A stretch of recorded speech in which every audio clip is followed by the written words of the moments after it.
So maak jy goeie planne. Ek lees Jesus vertel in Lukas 14 vanaf vers 28 tot 30.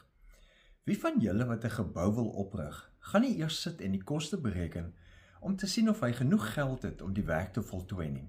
Anders, as hy die fundament gelê het en nie in staat is om die gebou te voltooi nie, sal almal wat dit sien met hom die spot begin dryf. Hulle sal sê, hier is 'n man wat begin bou het, maar nie kon klaarmaak nie.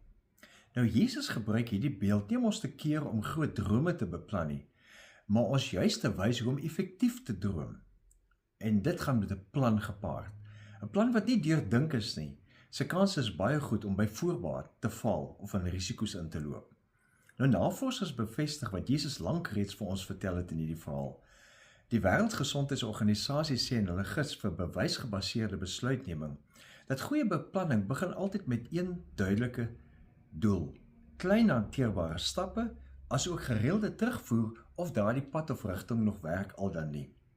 Die Amerikaanse Sentrums vir Siektebeheer en Siektevoorkoming beklemtoon net so dat planne voortdurend gemonitor en aangepas moet word, na mate nuwe inligting inkom, eerder as om koppig te bly by 'n metode wat glad nie meer vrugte dra nie. Die punt is, mens kan verlief raak op jou plan en dan kom jy nie by jou droom uit nie.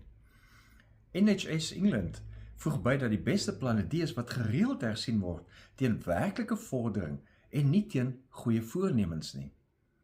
Nou, God vra nie van ons 'n volmaakte plan nie, net 'n eerlike een. En wanneer jy jou fundament in gebed lê, jou doel helder maak en gewillig is om koers te verander wanneer die Here vir jou wys iets werk nie meer nie, dan bou jy met wysheid. So kyk weer na jou plan en beplan dan effektief.